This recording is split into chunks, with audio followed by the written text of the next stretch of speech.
क्या अबनाए हुर्मुज़ एक बड़ा मुआहदा इस पर होने जा रहा है? अगर हां तो इससे सबसे ज्यादा फायदा किसको होगा? ईरान को, अमेरिका को, ओमान को या पूरी दुनिया को? यह बहुत अहम सवाल है। और आखिर वो कौन सी शर्त है जिस पर अभी भी इत्तेफाक अमेरिका और ईरान के दरमियान नहीं हो सका है?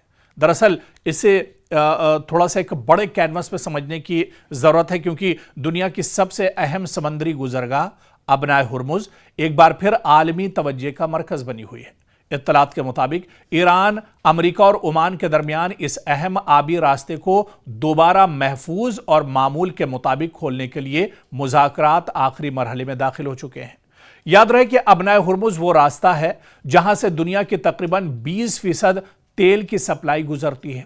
अगर यहां कशीदगी पैदा होती है तो सिर्फ मशरिक़ वुस्ता ही नहीं बल्कि पूरी दुनिया में तेल की कीमतें, शिपिंग अखराजात और आलमी मईशत एक तरह से मुतासिर होगी। अब सवाल यह है कि इस मुजव्वज़ा मुआहदे में कौन दरअसल चाहता क्या है, किसकी नीयत में क्या है? ईरान चाहता है कि अबनाए हुर्मुज़ में उसके किरदार को तस्लीम किया जाए। इत्तलात के मुताबिक तेहरान यह भी चाहता है कि वहां से गुजरने वाले बहरी जहाजों से किसी न किसी शक्ल में फीस वसूल की जाए, जिससे उसे इक्तिसादी फायदा भी हासिल हो और खित्ते में इसका असर और रसूख भी बरकरार रहे। दूसरी तरफ अमेरिका चाहता है, उसका मौक़िफ़ बिल्कुल मुख्तलिफ है। वाशिंगटन का कहना है कि अबनाए हुर्मुज़ एक बैनुल-अक़वामी आबी रास्ता है जहां हर मुल्क के जहाज़ों को आज़ादाना आमद-ओ-रफ़्त का हक हासिल होना चाहिए। अमेरिका किसी ऐसे तजवीज़ को कबूल करने के लिए तैयार नहीं जिससे ईरान को मुस्तकिल कंट्रोल या लाजमी फीस वसूल करने का इख्तियार मिल जाए, जबकि ओमान इस पूरे मामले में सालिस का किरदार अदा कर रहा है। मस्कत की कोशिश है कि ऐसा दरमियानी रास्ता निकाला जाए जिससे जहाज़ों के आमदोरफ्त महफूज हो, कशीदगी कम हो और आलमी तिजारत दोबारा मामूल पर आ जाए। ताहम मुआहदे की राह में सबसे बड़ी रुकावट फीस और कंट्रोल का मसला है।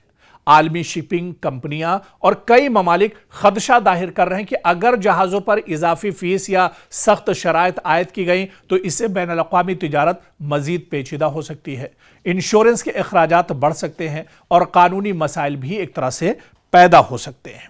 यानी माहिरीन का मानना है कि अगर यह मुआहदा कामयाब हो जाता है तो आलमी मंडियों को फौरी रिलीफ मिल सकता है, तेल की सप्लाई ज्यादा मुस्तहकम होगी और खित्ते में फौजी कशीदगी में भी कमी आ सकती है।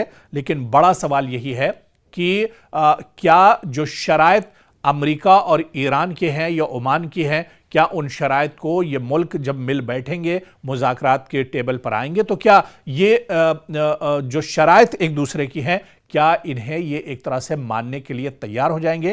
क्योंकि फिलहाल दुनिया की नज़रें मस्कत में जारी सिफारतकारी पर जमी हुई हैं। अगर ईरान, अमेरिका और ओमान किसी मुश्तरका फार्मूले पर मुत्तफिक हो जाते हैं तो यह सिर्फ एक मुआहिदा नहीं होगा बल्कि मशरिक़ वुस्ता में इस्तेहकाम और आलमी मईशत के लिए भी एक अहम पेशरफ्त एक तरह से साबित हो सकती है।